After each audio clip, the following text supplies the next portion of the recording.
Welcome back to the morning show on this Monday. It's a great day to learn about agriculture here in Central Illinois, and what better way to do that than with our Ag in the Classroom segment. Joining us this morning for the Champaign County Farm Bureau Foundation's Ag in the Classroom program, Sarah Kaper. Yeah. Thanks so much for being here. Thanks, and thanks for having me back for another school year. Yeah, right. I missed you this summer. Yeah, we missed you too, but we had some great lessons and some other coordinators on and whatnot. You're back in schools. Tell us how that's going. We'll start in a few days, but yes, we're back in at right after Labor Day and ready to go. And I'm sure that this summer there's been some big events worldwide, namely the Olympics. Yes. That's what we're talking about today, isn't it? Yes, and you know, I don't know if it's just me, but when big events like that happen, especially something like that, which is worldwide engagement, I think, how do they feed all of those people? I always think that? I always think that. I'm like, how do they feed that? How do they, you think of the logistics that are involved in that process. Yeah, and then don't you think about, the size of France and how they were able to do it, and to accolades from all over the world because of their sustainability process.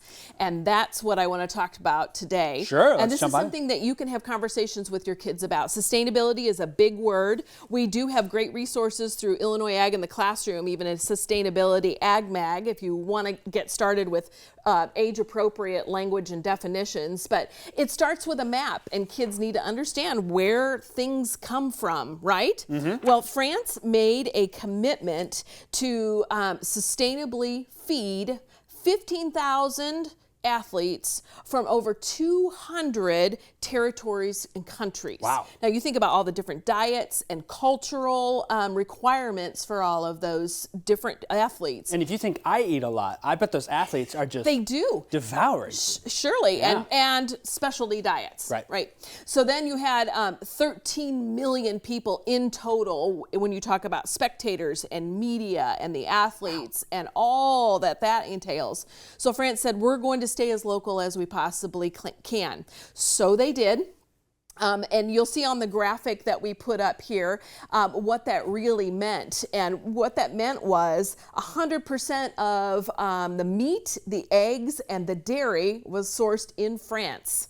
So that's kind of a big deal. You'll also notice that there were only 3 things that were imported or brought in. And I have those things right in front of me as you're glancing at all of those little facts. They brought in coffee, bananas, and chocolate. Coffee, banana, and chocolate. Yeah, those were the only items that were sourced. Now, when you think about that, and when we think about that, we have to think, how does it get there, right? Yeah. You can have that when we're all done. Oh, okay. How do they get here, and how would they travel? Well, that is one of the biggest expenses to food items, is getting them from place to place. I'll get this from place to place. You can, I figured you would. So over here I have 5 of the top shipping ways that we transfer food from place to place. And this is what France took into consideration. What's the cheapest and most sustainable way to do that? Is it a cargo ship? Is it a cargo plane? Is it a barge or a truck or a train? Now, obviously, if I were to ask you, Jacob, what's the fastest way to get those bananas to France? You'd say? Honestly, plane, but if you hit some turbulence, you got bruises all over your You might. Plane is the fastest, of course, but it also leaves a carbon footprint like nothing else, right? So they found other ways to shipping's probably the most efficient. Shipping is the most efficient because but if you're thinking about bananas, shipping would be the slowest way, and you know how bananas ripen. So dig in, find out all about the Olympics and how they fed that many people sustainably. And enjoy that information with your kids and map it out. I love that. Yeah, you got the whole map of the world here. See where all the people Where's came your food come from and what does it take to get it there? And it's crazy this too. I even think like when Illini football's back this fall, you think of even just Memorial Stadium. Yep. Getting all the food there to feed all those hungry fans. If you want to learn more about this Ag in a Classroom recipe or I got the chocolate in my pocket. This lesson. Sure. 2 minds going on today here. If you want to learn more about this lesson or get more Ag in a Classroom lessons for your local coordinators, list anything more, head to our website, WCIA.com. Okay.